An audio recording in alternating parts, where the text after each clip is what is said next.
Hello, my name is Enrique, and I'm a University of New England student studying psychology. Today I'm going to discuss with you how the use of imagery can assist you in increasing your athletic performance. Imagery is a highly effective technique when it comes to increasing performance. We're going to discuss the main areas of imagery and as well as how you can apply them to your own personal circumstances. So let's begin. So to begin with, it's important that we understand what imagery is. So I'm going to give you a broad definition of this term. Imagery is the process of recalling pieces of information and experiences and shaping these into meaningful images within your brain. Imagery allows an athlete to draw upon their previous experiences or memories of previous performances and allows them to prepare themselves for physical performance prior to having to take in the field. Imagery is an extremely effective tool not only in the athletic sense but also in other arenas such as emergency service responses. I'm going to give you two examples of how imagery applies in two different arenas. The first example will be of a rugby player. Now let's say that this rugby player is the goal kicker for the team and he's about to play his grand final at the away ground in the pouring rain.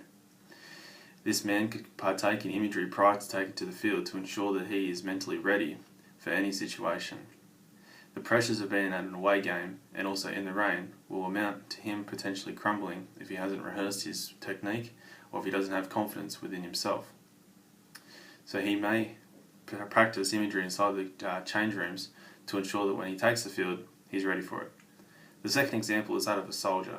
A soldier who has just been given instructions about what he's going to do on a mission may take imagery in when travelling to the area where he's going to have to operate.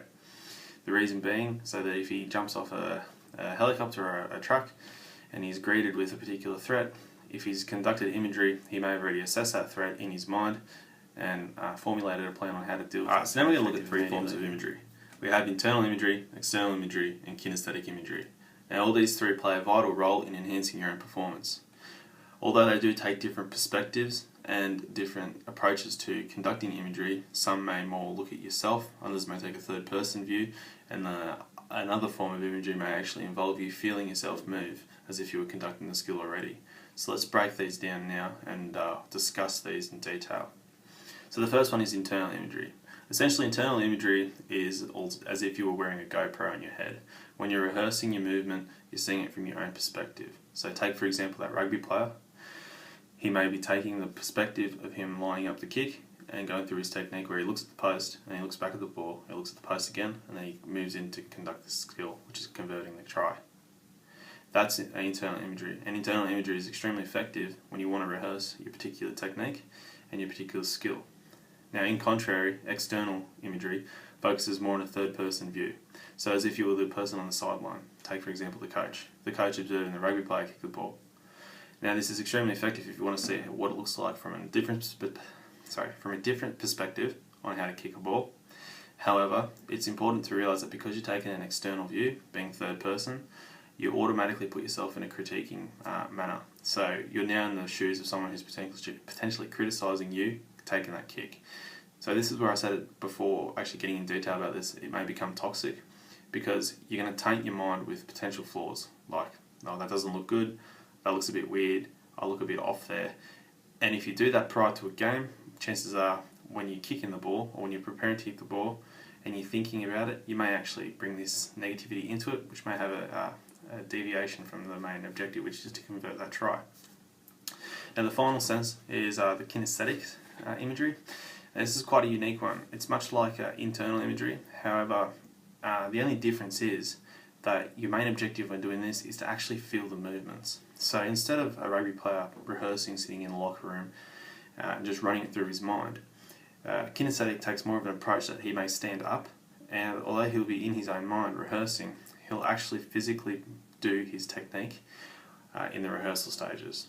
So in doing so, it may actually alleviate some emotions and anxiety towards it because if you're about to take the field, you've already done the technique, you've already conducted that skill in your own mind, and although you didn't physically actually kick the ball, in your mind you have already converted a try. So that gives a boost of confidence which may actually roll over to becoming more and more positive throughout the game. So these are the three main forms of imagery, and we're going to now discuss the cognitive areas of imagery and the motivational areas of imagery, which only differ slightly. Cognitive takes more of a learning approach and fine-tuning of skills, while motivational imagery, much like in the term motivational, focuses on enhancing and maintaining a high level of motivation prior to competition. Alright, so as I mentioned just before, we're going to start to talk about now the categories of imagery.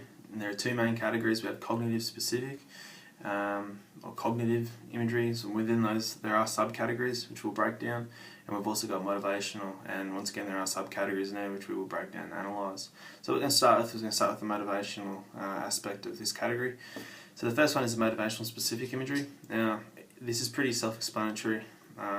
Essentially what this focuses on is maintaining a high level of motivation towards your activity, sport, or your competition that's approaching.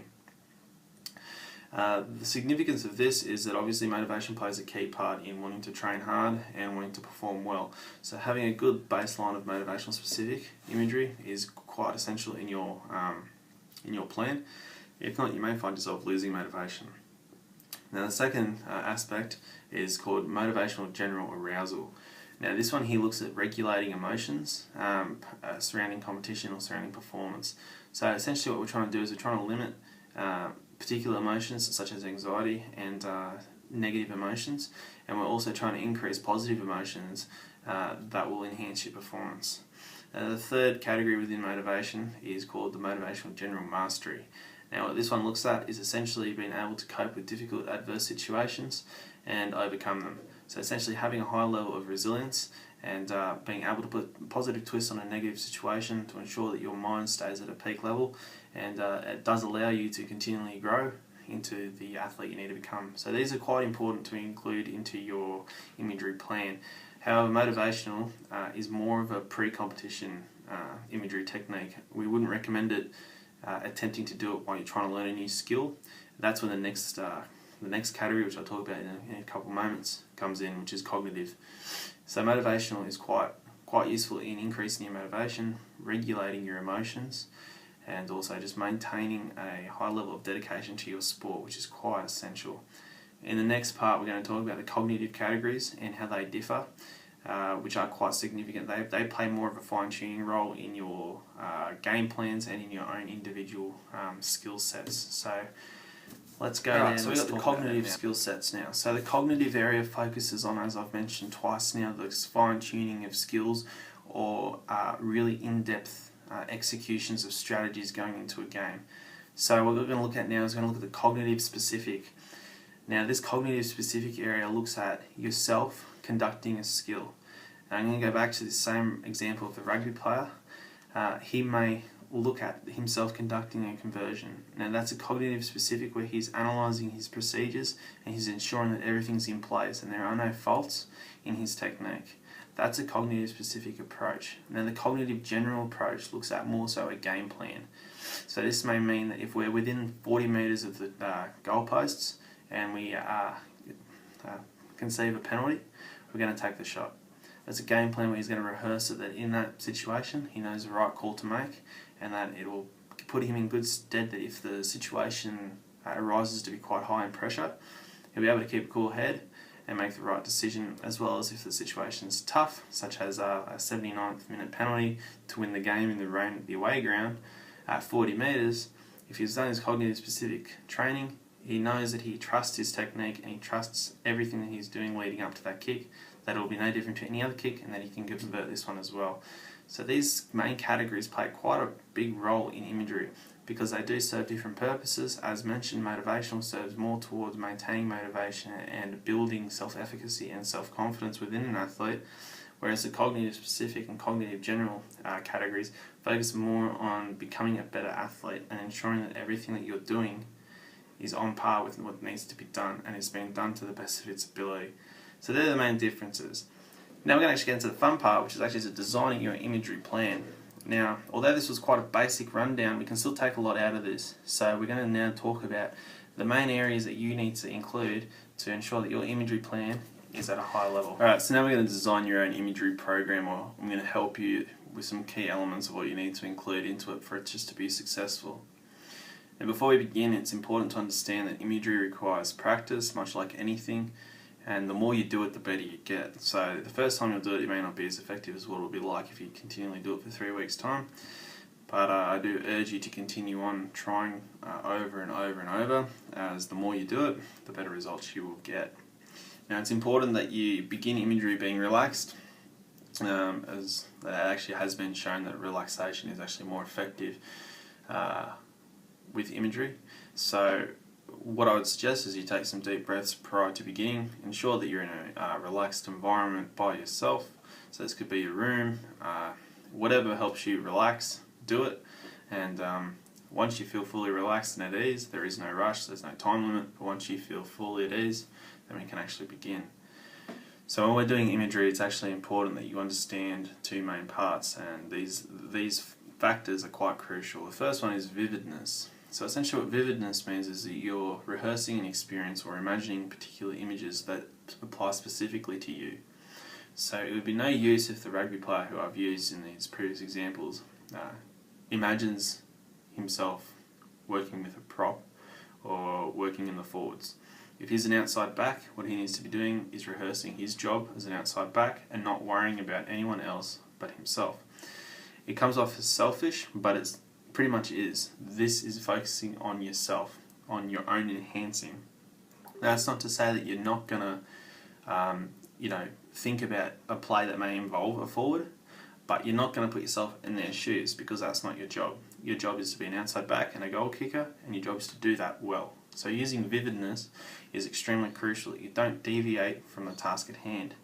In the same sense, the second factor, which is called controllability, comes in. Now, controllability essentially focuses on being able to manipulate and control the thoughts that come into your mind.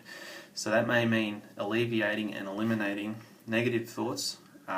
Take, for example, in your last game you may have tried a similar play, and you may have ran the hole perfectly well. You would have split the defence had you just caught the ball.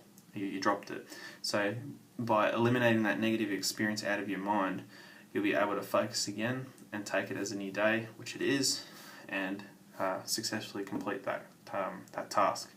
So controllability is quite crucial to maintain a good balance of particular thoughts that you need coming into your mind. The other one is quite simple, and it's just to keep it positive. You need to keep a positive mindset at all times. Imagery is a positive technique, so if you take your mind with negative thoughts, you're practically defeating the purpose of imagery. In terms of being realistic, it is understandable that sometimes negative thoughts will come in, but it's important that you counter them with a positive thought. It's just essential that with imagery that you're in full control of what's running through your mind. It is difficult, but it is part of the technique, and by doing so, you're ensuring that your brain is being flooded with positive messages, and that you've rehearsed every positive experience within your job as an athlete. Now, these are my main tips to developing a good imagery plan. Now, I hope that's helped, and thank you.